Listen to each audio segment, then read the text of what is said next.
but in 2008, as we all know, the great recession, the bottom fell out of the U.S. economy, and it was an extremely difficult time,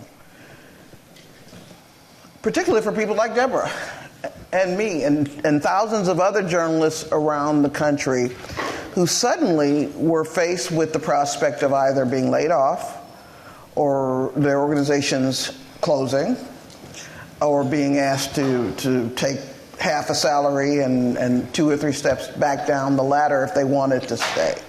It was an extremely challenging time that made a lot of people say, well, this is the end of my ride. I probably need to now pivot and do something else. Deborah had a long career, had been an instructor, a teacher, a journalist, and done it all. And she was faced with the decision, how will I move forward? Is this the end of my career? What agency do I have? Or what can I do to have an impact on this decision? So you've read her bio by now, hopefully. You realize that she's part of relaunch of a historic publication, The Emancipator. She has also written a book. So Deborah's message to all of us today is you are in charge of your career and your life. And that's why I'm so excited for her to be here speaking with you this morning. So, Thank Deborah. you, Rachel. I really appreciate you for having me here. And I'm really excited to be in this room with all of you. I came here to be at your level and just to have a real relational, intimate conversation about things that probably just stir up in our minds every day as we're practicing journalism. And so what I can tell you is that I feel like my journalism career didn't even really begin until I got downsized. I had done all the right things. I went to the right school. I studied journalism undergrad at Northwestern, at Medill. I had all the right internships. By the time I entered industry after graduation, I had 4 internships, an internship every year. I crashed a graduate school reception my freshman year of college and got the keys to the town paper when I was 17 years old. So, did the right things.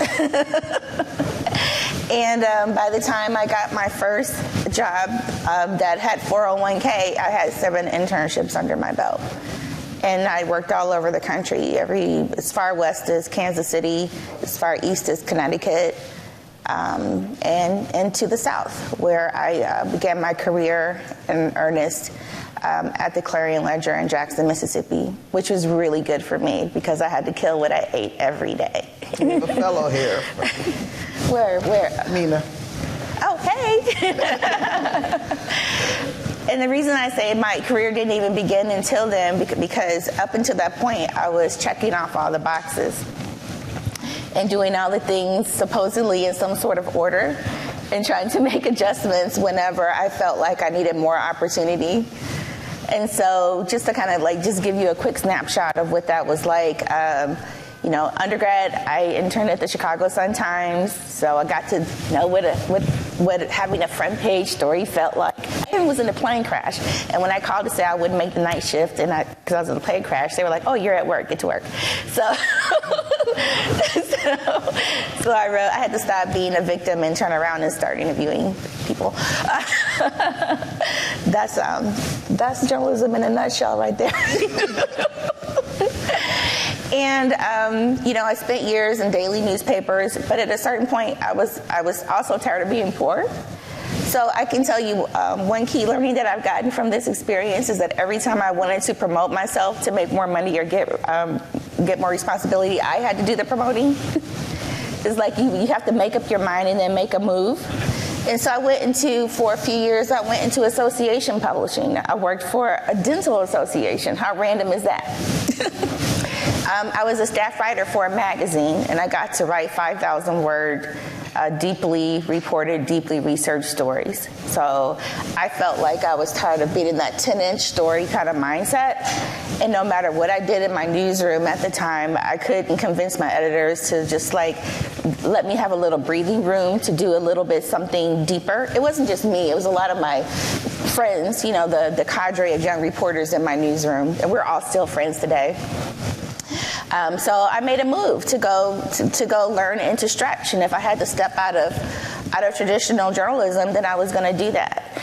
And I don't know about you, but you know, at the time that I was doing that, that was a difficult decision, because if you weren't in daily news, you know, in this industry, sometimes they can look at you kind of with the side eye, like, well, what are you doing?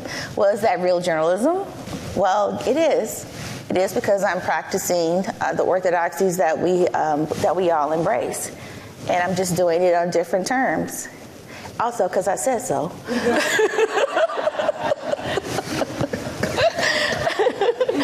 So, in that world, you know, as a writer in association publishing, I started to kind of figure out what that's a whole big industry that I never knew of, you know, undergrad. And I realized that, but I didn't have a lot of peers. There were not people that I could talk to and to talk about, okay, what's the next step, or what are you working on, or how can we learn and grow and stretch. I realized that there are more editors, though. And so I promoted myself again. So I started taking on more editing assignments on top of my staff writing assignments, and to the point that my editor had to go off for maternity leave, and so I was the interim managing editor of the publication. So now I'm an editor, and I've been an editor ever since I promoted myself. And so then I'm like, okay, I'm in this thing. I willed myself to this point, right? Like, I willed myself to that graduate school reception and got the keys to the town paper. Like, where can I will myself to again? I'm going to will myself right out of this association publishing is what I'm going to do. So I started, you know, networking like we do, right? And I found this really interesting niche publishing division of Thomson, the Thomson Corporation, you know, Thomson Reuters. And they needed a health and fitness platform editorial director. And I applied for that job, and I got it. It made sense, because I was at the Dental Association, right? But I was covering healthcare on my terms. Healthcare on my terms, like, you know, the writers who came before me, you could pretty much fashion the job any way you wanted to. So some people, you know, may write about practice management, like the business of dentistry, which is boring. I chose to write about the politics of healthcare. So I wrote about the first time we tried to get universal healthcare. I'm the one in the entire association, anywhere in the country, that read every last single page of Hillary Clinton's proposal and then interpreted it for the organization. I wrote about the gender politics of the Texas Dental Board, because it's emblematic of larger issues, right? So it forced me to think about, okay, in daily newspapers it's more straightforward. Here I'm going through a different door, but it's still the same issues. Anyway, I get to this niche publishing division. It was the best job I ever had in my life, folks. Can I tell you that it is possible to go to a job that you like? And you can work with people that you like. And even though that division of Thomson pretty much divested of itself in the States, it was the Thomson Newspapers division, we're all still friends. And so I really love that job, because we were publishing, you know, like Parade magazine. Okay, it's not a thing now, but it used to be. But back in the day, it was a thing. You look forward to your parade. And so we published sort of like those kind of like magazine inserts. So I did a healthy living publication. We had another entertainment publication called Cover Story. We even had a NASCAR publication, and we had a children's publication. And some of the products that we developed still exist today. There's a show on Nickelodeon that my team conceived of, and it still exists to this day. And my Healthy Living publication, it's been deconstructed, but it still exists in a little form, which makes me feel good, because it all came from my head and my heart. I can't, Edgar and Ellen or something like. Yeah, I think so. Okay, it's been a while. I haven't been a kid in a while. Right. I'm a kid every day. I'm still a kid every day. My coworker made a mistake and called me by her daughter's name yesterday in a meeting with our bosses. So that's where I'm coming from.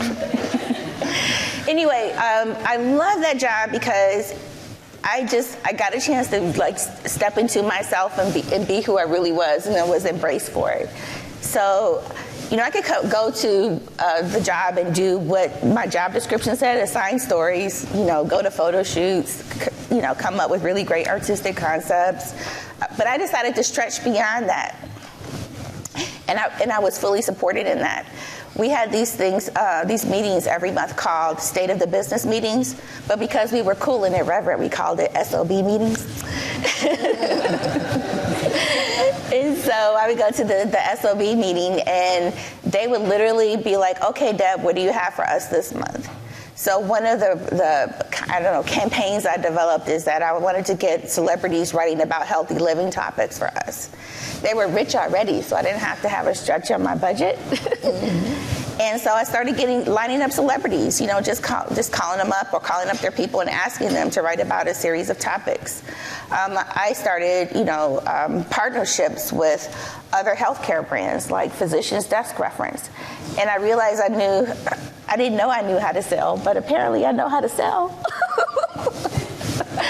And so then that opened up some other opportunities to work closely with my product manager, my marketing manager.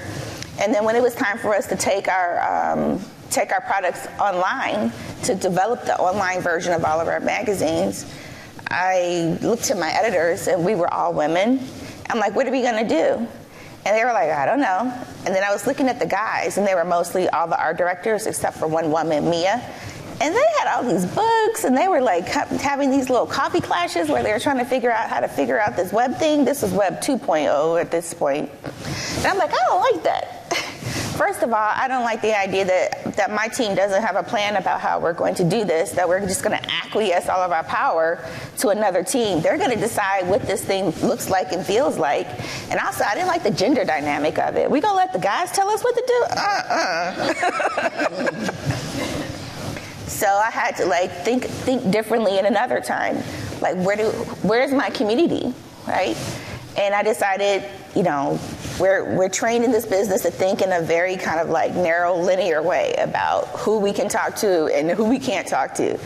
I'm like, I need to start talking to people who are not journalists. So I started communicating and building community with the marketing community because they were doing something similar, but on the marketing side. I started looking for opportunities to learn and grow and take classes from marketing people. And so I just, extrapolated what I was learning and put it into journalistic terms. They're like, you want to do that? I'm like, yeah, I want to do that. I don't have time to just wade through all of this. Okay, this is not what we do. This is not what we do. You're going to define yourself by what you don't do? How about you define yourself by what you do, right? So we successfully brought our products online, and I had a very clear plan for when we had to do that. So our niche publishing division, they have to go away. Our division, the Thompson Newspaper Group, is divesting. They're selling all the papers. They're leaving the country.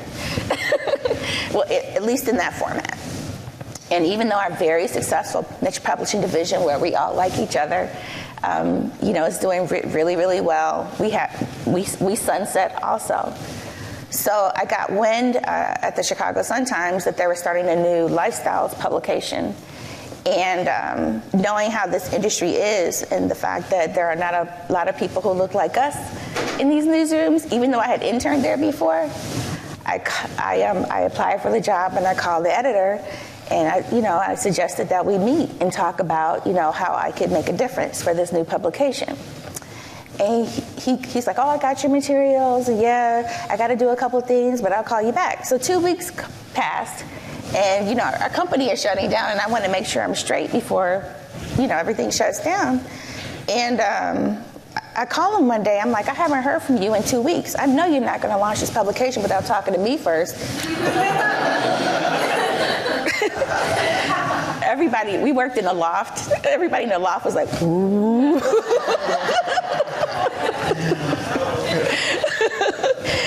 I'm like, really? It's not going to be the same kind of publication if you don't have my point of view. I know you don't have anybody on your team who has the point of view that I have. He's like, okay, Deb. So I got hired, but I got hired for a better job than the one that I applied for there. I was hired to reintroduce Lifestyles coverage back into the Chicago Sun-Times. They had been cutting for many, many years, and they wanted to bring back some heart into the publication, and so I did that. Over the course of my time there, I did a lot of things, though, because of one key conversation that I had with my editor. I went there, I recreated Lifestyles. I think I came to work every day by 10 a.m., and I was done with my job by 11:30. Except At for night? No. Oh. In the morning. I was just like, okay. You were done with your job because you were organized. Yes. Because you... Not that I'm all that great, I'm just saying. I mean, you have to get page proofs at the end of the day. There are other people in the process.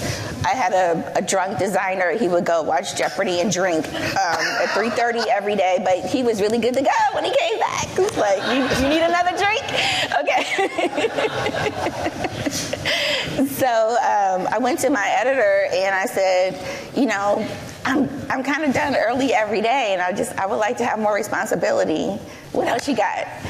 And he was like, you just need to chill out. I'm like, no, I heard that before. I actually had an editor tell me one time he made $211 for like the first 20 years of his career, and then he was discovered to do a really big project. So if I just chilled out, then I might be discovered too. I'm like, ain't nobody gonna discover me. I can't do it that way.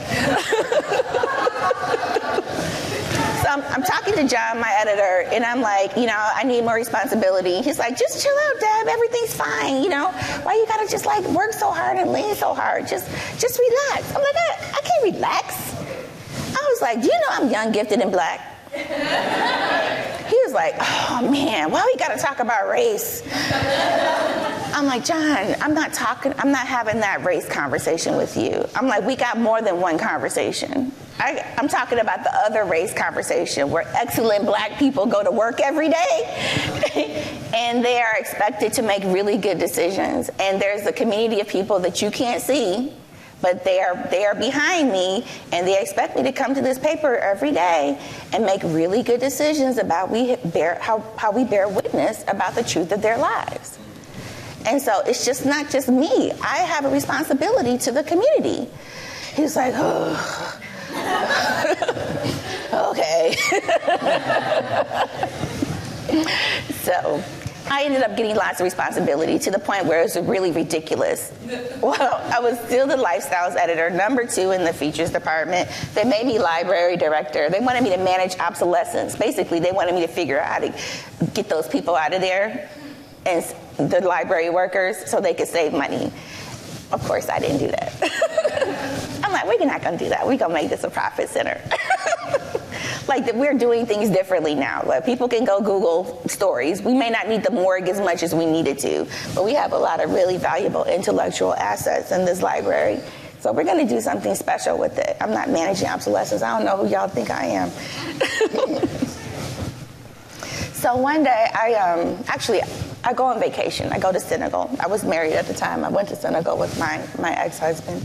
And we had a really great time. And we just listened to really good music, and we danced. And I came back to work on a Monday, and I was feeling, the music in my bones. And my editor, John, he just seemed like he was preoccupied, like absent-minded professor. And so I followed him to the morning budget meeting. I was in the meeting, and I'm looking around at everybody. They're acting all weird. I duck walked behind him after the meeting. He's just acting out like, I don't know, something was off. So I'm like, come with me to my office. Oh, hell. I was like, John, you're acting weird. What's going on? Did you not follow my instructions when I went on vacation? No, this is my boss, but Did you not follow my instructions? I left copious notes on everything that was supposed to happen. Nothing should have fallen through the cracks because I left instructions. Did you not do what I asked you to do? He's like, no, Deb, that's not it. Just give me a break.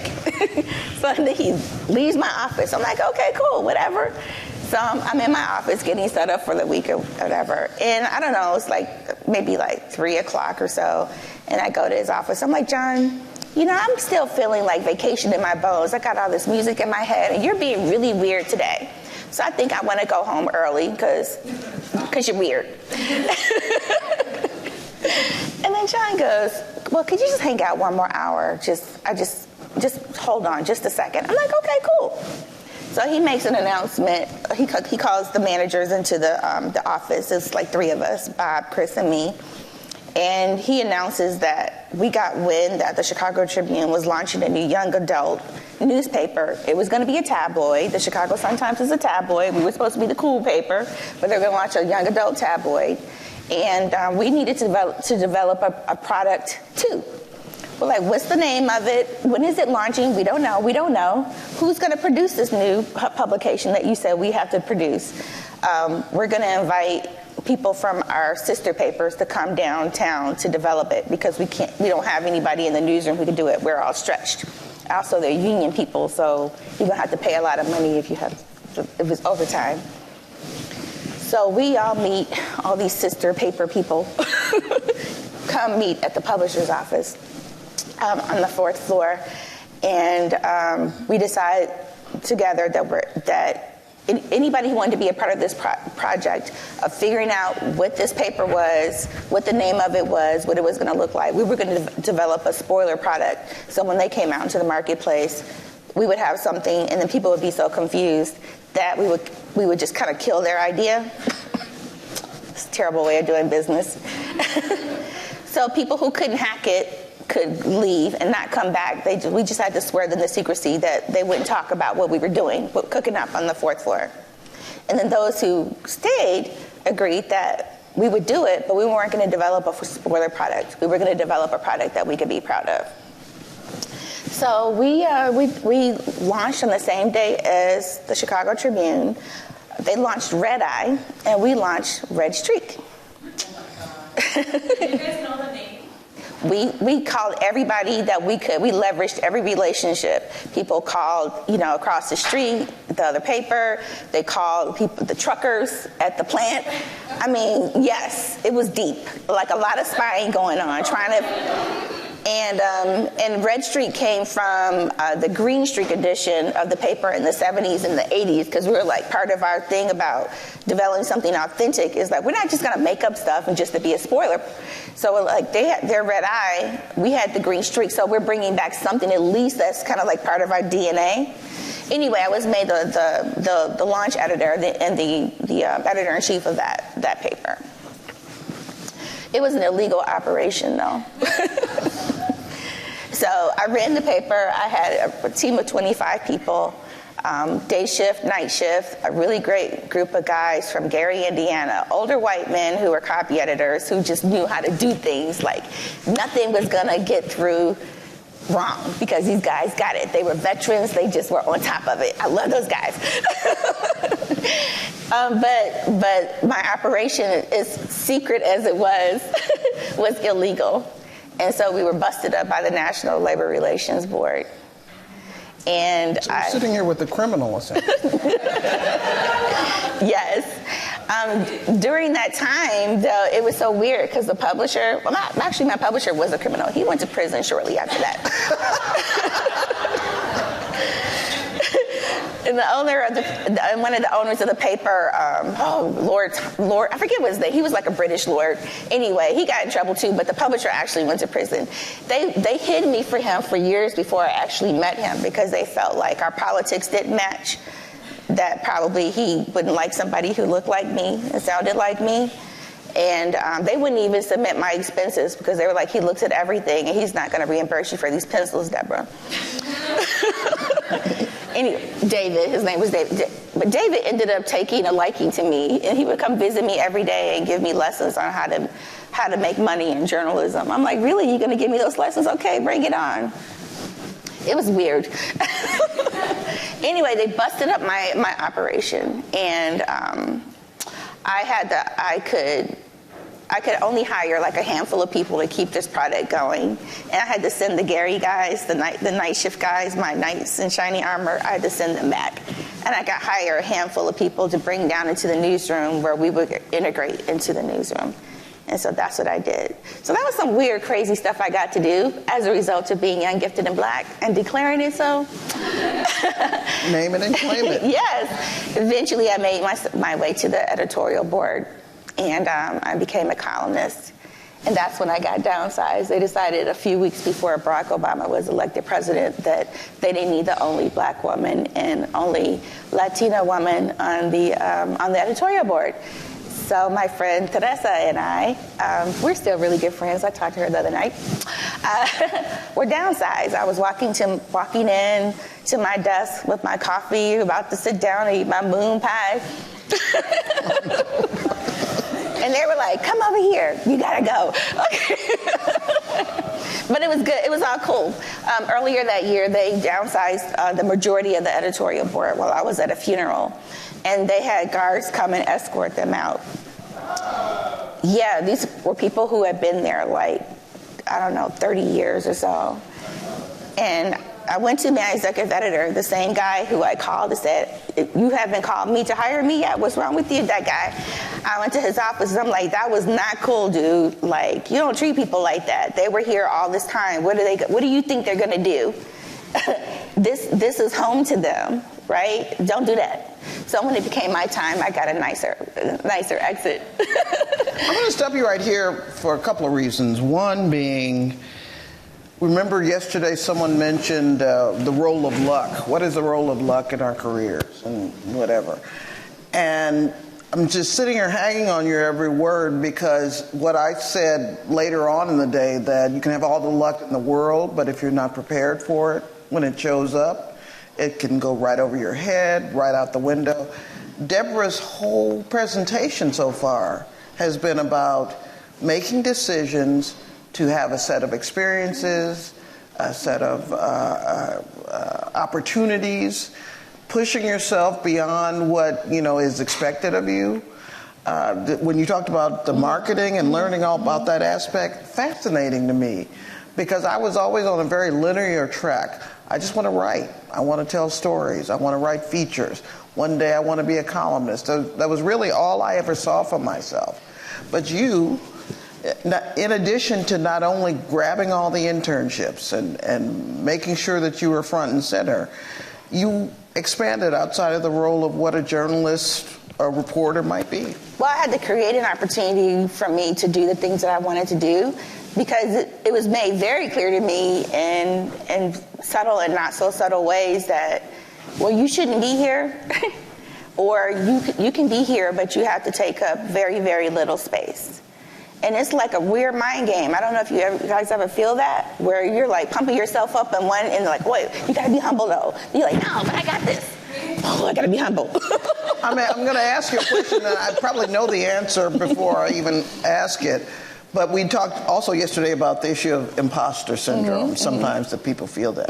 I can't imagine someone with your energy and but have you ever grappled with that? Tell us a little all bit. The time. Oh, come on, Deborah.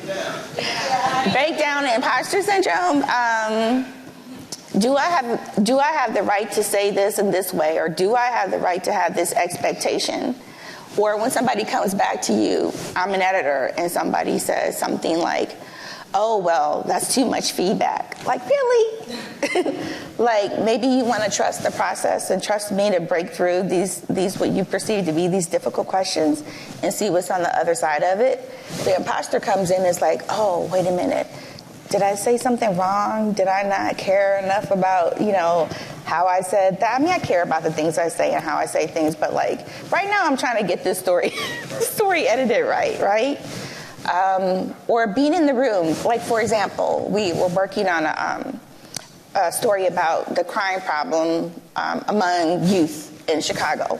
It's still going on, but the editors assigned a photograph at the morning budget meeting, and they said, they told the photographers, go downtown and take a picture of people walking down the street so you get their backs. And I'm like thinking, I I can perceive some problems with that photo, but I'm not gonna say anything right now because, they're the editors, they're big editors, and we'll see. So later that evening, I went to the front page designer and I said, "Hey, Zach, can I look and see that photo you got for the cover?" And it was the backs of people walking down the street, but they were all white people. And but this problem, it's in Black and brown communities. And so to me, that depiction did a few wrong things. It kind of put the onus of the problem on white people, like blaming them for turning their backs. And it made it seem like Black and brown communities don't have any agency in being agents of their own salvation. So it didn't even depict the right people in the photo. But then it's like, but do I say something? These people have been doing this for longer than I have. And like how early and often do you stand up and say these things? Is part of that because, and I know I felt this as a Black woman, I walk into some circumstances and I realize I'm thinking about what they're thinking about me. I'm trying to take into account their stereotypes and what they're expecting. I'm constantly calibrating for that. When I say something and I get that thing in my voice where it's like, you're really going to hear me this time? Because I am soft-spoken. But I also know that people look at me and then they project all these other things on me. I'm dark-skinned, I have nappy hair. I'm happy to be nappy, but they're not. Dark-skinned, nappy hair, I'm thick. And so there are a lot of stereotypes that go along with that. So I'm constantly making these microscopic adjustments to, actually I was lying in bed last night thinking about, I actually profile people. I'm constantly profiling for my own self-protection. And actually it's to the point where I actually coined a word for the experience that I keep having over and over again in this business and in society. It's called depresencing. Called what? Depresencing. Oh, depresencing. It's the way that Black women's humanity and physical presence is ignored, unacknowledged in society and in narratives. And I notice it when you look at the depth and breadth of coverage and the kind of nuance or lack thereof that we have in media. I've noticed it, and I decided to define it around Black women because that's the one thing I know stone cold. But I think probably it could expand to other types of women. And I wrote about it in a chapter that I wrote in 400 Souls. I don't know if you've seen that book. So I decided to take every little piece of my life and inspect it and do a deep self-evaluation. So every time I feel like I'm losing, I'm like, okay, this is not, I may have lost that thing, but what am I getting out of this? It's it's like you got to dust it off and look at it again and find the new shiny parts. And so that's what I've done with my career. So when I said that I feel like my career didn't really take off until I got downsized from being at a top paper in a number 3 city in the country, it really freed me. I had to hustle. I was doing everything. I called all my sources and told them this is where I am and this is what I'm doing. And I kept telling stories. And what I realized is that being a journalist is not where you work. At least for me, it's who I am. And I don't have to work on your plantation to be relevant.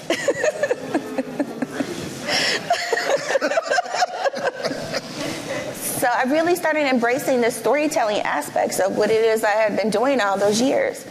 And I started developing websites for people. I developed a website surrounded on the issue of innocence and wrongful convictions. I had to sell, freelance and sell and pay myself, but I covered the trial of Lieutenant Commander John Burge, who tortured a lot of men into wrongful confessions. I covered that, and then I started teaching. And so I supplemented my income that way. And then I did other things. I started back in that web design experience that I had. I went to University of Chicago to learn how to manage websites, and I learned how to build websites. So I started building websites for people using rudimentary tools. And then I started learning, became a WordPress developer. So I call myself a baby WordPress developer. But I developed sites for like doctors and lawyers and all kinds of things. So I kind of was doing everything. And then I was doing so much, I'm like, but not all of this feels great. I'm glad to have this knowledge. I believe in serial mastery. I'm always learning something, always be learning. But then I started saying no to things. And I started trying to figure out how to say yes to more things that I really liked.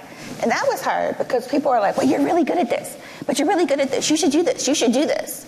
And I'm like, but that's not who I am. And that's not what I want to do. So I had to recalibrate and repeat over and over and over again. I'm a journalist. I'm a journalist. I'm a journalist. Like, because I might not be getting a regular paycheck from some large institution, but this is who I am. To the point where people stopped coming to me with all this crazy stuff, except for one friend who called me in the car on the way here yesterday. Keeps asking me stuff. But for the most part, people finally got it.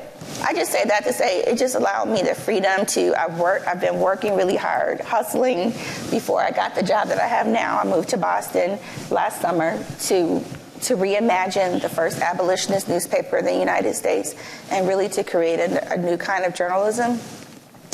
It gave me the opportunity to like stop and think about why I did what I was doing, like what journalistic orthodoxies work for me and work for the communities that I serve and which need to be reimagined. So in that gap, I've had an opportunity to like think and apply. I work with MLK 50 down in Memphis, Tennessee, and I can say that the one bias is that we're biased for working people, we're biased for the people. And so by virtue of saying that we want to decenter established power and center the voices of everyone else, it really changes your journalism. You look at the monthly jobs report, just a bread and butter story. Do you write the story that talks about the company that created X number of new jobs without any kind of like deeper dive into the quality of those jobs? Like how many of those jobs pay a living wage? How many of those jobs provide an on-ramp to the middle class? Like those are the kind of questions that we need to be asking on a regular basis, but that's not the kind of coverage that we get in traditional journalism. And so now I've given myself permission to ask the questions in a different way. I'll just say quickly that I was working on a New Power 30 roundup about a year ago for Chicago Magazine, up-and-coming people who had amassed power. And I was working with two white male editors, one who I went to undergrad with.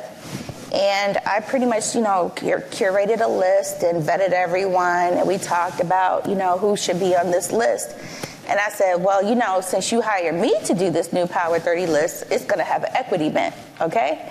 Don't ask Deborah Douglas to do something and not have Deborah Douglas show up. They're like, okay, cool, Deb. But in the course of the editing, we actually had these like real deep discussions about the definition and the nature of power. And I had to like really push back and really like be a different kind of journalist, even at that point, than I had up until that point in my career. Because normally I'm trying to get through an editing process when I'm the writer, where I'm just like trying to say yes as much as possible, or to tell my editor, oh yeah, I have that in my notes, and just kind of like get it done.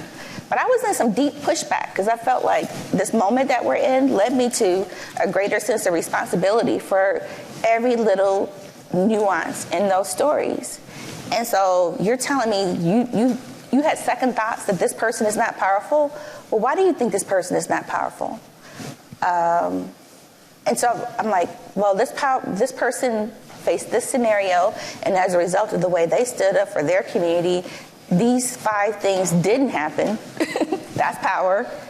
Because if everything was unleashed, who knows what the kind of situation we could be in right now. So I had deep pushback. I looked at some tight edits. And I'm like, if you edit this line right here as tightly as possible, yes, you will be following the practice that we follow to make things as tight as possible. But you'll be cutting out a lot of nuance. And you'd be really deficit framing this community that we're talking about just with a few words. I could have 1,000 words on a page, and if you edit this thing right here, you could change the whole trajectory of the story. So I really need us to go back and rethink about how we're going to edit these words together so we don't deficit frame this community, meaning defining them by this one bad thing, as opposed to asset framing them defining them on who they are and their vision for their lives every day when they get up and purpose themselves to have a better day than the day before. I'm going to open this up for questions right now, but one thing I want us to remember, which it just shook me to my core really and helped me understand my own journey, is when Deborah said, I'm a journalist not because of where I work. Where I work doesn't define me as a journalist. I'm a journalist because I'm a journalist, and this is what I do and how I do it. I think her life story and her career choices really opens up a whole new window on how we proceed at this stage in our career. But are there any questions for Deborah? It's on. Hi, good morning. My name is Rafael. I'm a reporter with the Arizona Republic. I was wondering, since you've talked about how you've branched out into all types of things, marketing, web developing, all that. I'm wondering if you could speak a little more into when you're charting your own path. What have you found to be the most useful skills to be able to kind of navigate that? And then just a second question, because you've also talked about having some of these tough conversations with people who have equal or more influence or power than you. How do you find the confidence to be able to have those conversations? Because I feel like that's something that, particularly when up and coming and when you're facing or dealing with someone that is your boss or just has more power or influence or you. How do you find that confidence to kind of push back or have these tough conversations? Yeah, that speaks to the nature of expertise. And I was talking to one of my editors one time. We were talking about back in the day in the news business. We would come in and we would deliver information and drop it down to the people like they're baby birds, and they would just eat it. They don't do that anymore. And they don't think that you know more than them. And so the best you can do is show up like a slightly older, more worldly friend and share information and wisdom and then engage in a dialogue about that and allow people to process it themselves, which goes to the notion of expertise and who has a right to say something. And you are the expert on your lived experience, and you're probably an expert on the communities of interest that you come from. So when I'm in a room full of people, and I feel like they're so they have a bunch of degrees or a bunch of money or whatever, things I don't have. I got a couple degrees, but I just remind myself that they don't know what I know. And I'm the expert on my life, and I'm an expert on people and a particular lived experience. And the reason that I do what I do is because I really believe in the American project. I believe in democracy. I believe in the whole idea of this place that we're in. And everything I am and everything I'm about has to do with standing in the power of that. And so I'm an expert on me. So what do you want to know? You talked about the skills and Yes. Okay, so because I'm always learning something, whether or not I'm learning how to code or learning how to sell, or, when you get those stories and you get so deep into it, you're like, oh, I can do this job now. But I've worked in newsrooms with people who just sat and wait for management to say, well, this is what you need to learn now. I've never been like that. I never see my learning to other people because I don't trust them. I grew up, was born in Chicago, started school in post-uprising Detroit, and went to school in down south. And schools that had just recently been segregated. So I don't trust systems. I've taken those psychology tests for work. It is validated. I don't trust nobody. And so because I'm always trying to learn new things, I think I have the confidence that I can figure anything out. And then, if you project that confidence, you can get people wrapped up, swept up in that enthusiasm. And the thing is, I will figure it out. I do have the confidence that I can figure things out. And also, I've learned enough of the jobs of this business that I can conceive of a story or a publication and then execute it all the way to the end, to the press, where I'm down looking at, out of registration marks and moire patterns if I need to. So there's not, if you hold back on me, I'm just going to get it done anyway. So we can do this together, or I'm going to get it done alone. You mentioned the importance of people-centered journalism. One example you gave was digging into the jobs report and seeing how many of these jobs are actually living wage jobs. But when you do that kind of reporting, how do you avoid being labeled left-wing, and having your journalism not be respected because it's being labeled as left-wing for caring about, people who are underrepresented and have less power? Yeah. Jennifer, that's a really good question. And it's just a label. And the thing is that, it presupposes that the white male cis default is the only truth that matters. And so we have to remind people that we all matter, and everybody's story needs to be centered in the narrative. And like a lot of business sections and print publications really speak to established power in those concerns.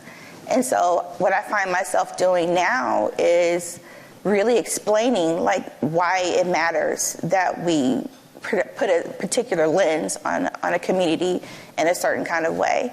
It's like, I'm doing this because, or do you know this about this particular community, or did you remember this person? It's like you're teaching as you're going, and that speaks to Raphael's question about how you're showing up and bringing people along. It doesn't matter, how many years you have or how old you are.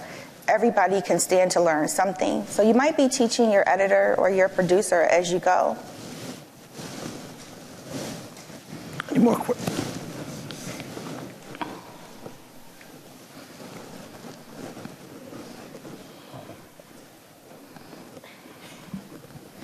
Hi, my name is Deborah Douglas. I'm a reporter for PolitiFact, and I've been there for about a year. And I really love my job, and I love the people that I work with, too. And so, we're fact checkers. There's never a shortage of things to fact check.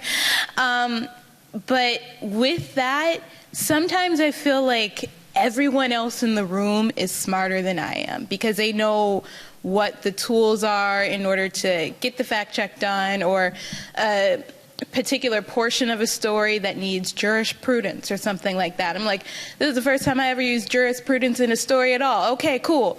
Or, now with the war in Ukraine, we have to take a look at videos and prove that they were either taken in Ukraine or not taken in Ukraine, and that comes to geolocation and stuff like that. And that's stuff I've never done before. Right? So how do you, going back to the question of imposter syndrome, how do you remind yourself, yes, I do belong here, but also what are some steps that you've taken to learn what you don't know? Yeah, have you guys ever read that book called Whistling Vivaldi by Claude Steele? It's a really good book. It's about why black college students don't do as well in undergrad as Asian students and white male students, and it also has some research in there about how white women fare in college. And it talks about how high-performing black students have this Lone Ranger sort of complex.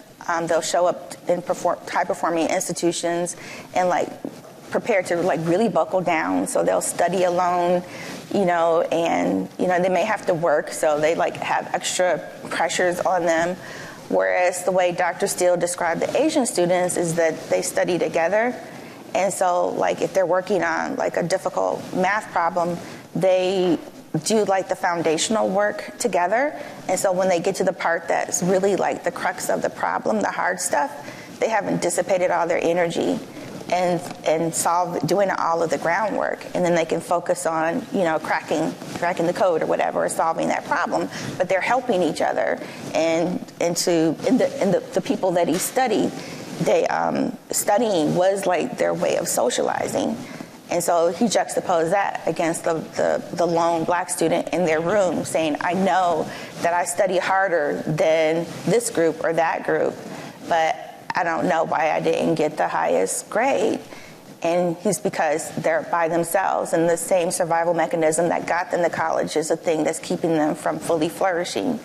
And I think I was one of those students in my room. If I wasn't at the town paper with the keys to the paper,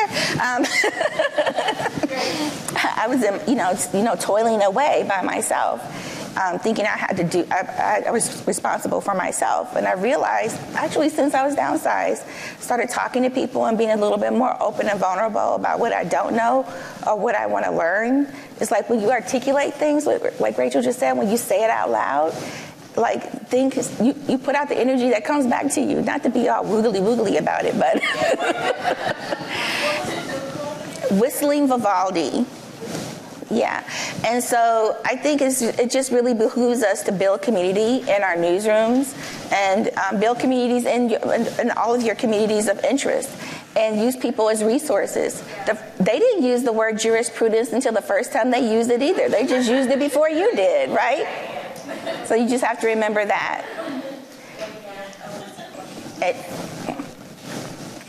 Hi, I'm Daisy Calaver Robertson. I'm a columnist at NJ Advanced Media. Mm-hmm. My question for you is about, you mentioned the anecdote with the picture with the backs of the white people and not being people of color when that wasn't really relevant to the story.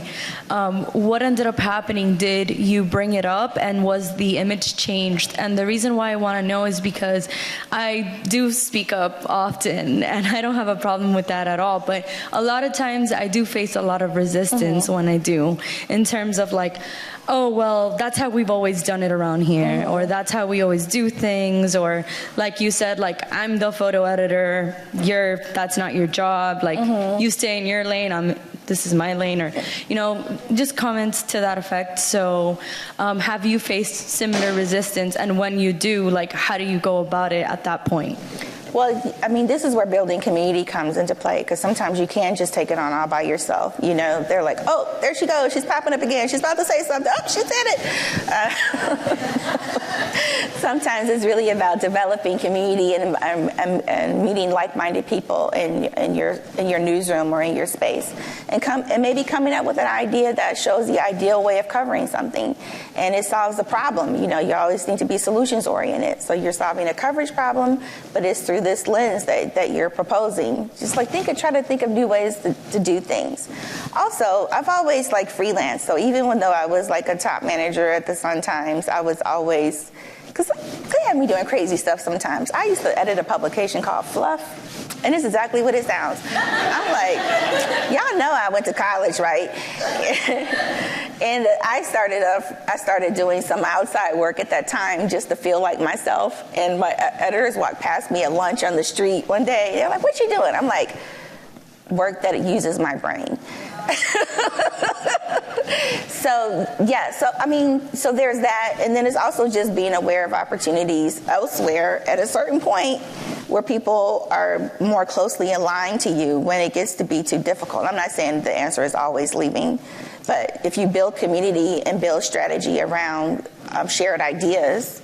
Right, but for example, like in a situation like that, like sometimes it's about the greater product, like about the greater paper, like it's not particularly like my column or a story that I'm working on, but it's something that I see is wrong. Like, I don't know if with that picture that you were pointing out that wasn't relevant to the story, if it was your particular story, but it's just something that I see that I know is not right, and I point it out, and they're just like, that's just how we do it around here, and it's just kind of like... At this point, now that I'm reimagining this new publication, I get to set the rules. And so, for example, I'm a co-editor-in-chief. I share a job with Amber Payne, and we kept getting pushback to our shared job. One of our mentors said that flies in the face of everything that I've ever believed about how newsrooms should be run. And we're like, and people kept bristling at the idea of two co-editors-in-chief. I'm like, we need to say something about that, have a statement. So we put in our mission that white supremacy and patriarchy is preoccupied with hoarding power, and that we're in our presence, the way that we share responsibility is an antidote to that. Also, open a possibility, if you're on vacation, she can step in, if she's on vacation, you can step in. Oh yeah, definitely. Equal it out in that way. Yeah. Because I don't think that's something that people actually think about. Hello, hi. I have a question. Sorry.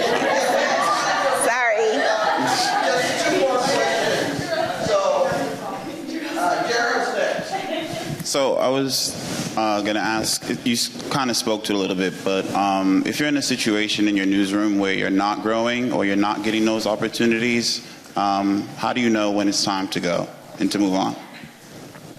To me, that's really hard. I've never had a day where it's like, oh, this is the day. It's I'm always testing things out, which is why I freelance, just to see what other ways of doing things, to test out what my capabilities are. So, especially if your job offers you a steady income or some stabilizing something that you really need in your life, I've always used those freelance opportunities to kind of learn and stretch and grow and build my network. But one thing that we've been doing as we've been building the Emancipator is having listening sessions. And I realized that I should have been doing this all along. So we've been calling just heavy hitters in the industry or cultivating thought partners on things you're really good at this thing, help us think better about this. And I think everybody should do that. You should just build in listening sessions to see what's out there. And it's a way for people to kind of know where you are and what you're into. And so you're sort of fortifying the netting of that network by constantly circulating and having conversations without, the point being that I need something from you right now. It's just all informational. So always be networking. Final question. Something that I've been thinking about, especially post 2020, and something that's sort of bothered me is I feel for a lot of us, including Daisy, right? I feel sometimes in the newsroom people depend on the loud woman of color or man of color to say the things that they're thinking, and that's made me stop talking because I really don't like it, because I'm don't message me after I've put myself out there being I agreed with you when you said nothing. Right. And so I'm one, but then I think about, well, I've stopped talking. Am I losing my own voice? And so I'm wondering about that tension of, especially because Daisy brought that up, can you talk to me about the tension of knowing when to speak up and knowing when to not use your voice? Because I do feel sometimes people are using me to do their dirty work, and I'm no, you got to do it too. You should definitely call them out on that. Don't use me to do your dirty work, but also never forget that you're a leader. You're a leader where you stand. You're in charge of your life, so you're a leader right there, right? And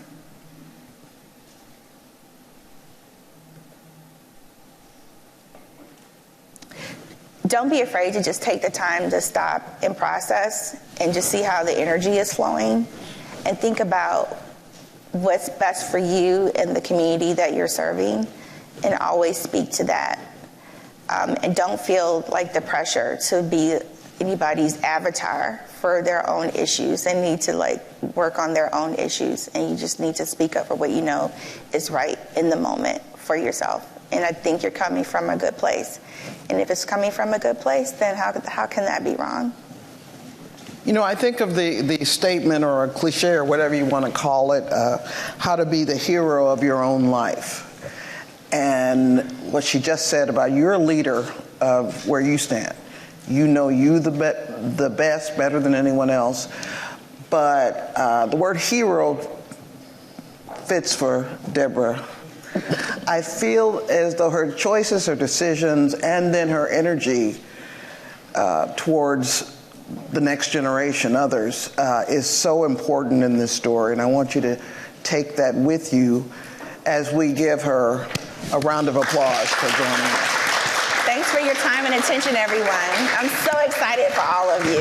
And I hope that we can stay in touch. Absolutely. And we will definitely want you to come back. All right. At some point. I'm on Twitter at Deb Officially.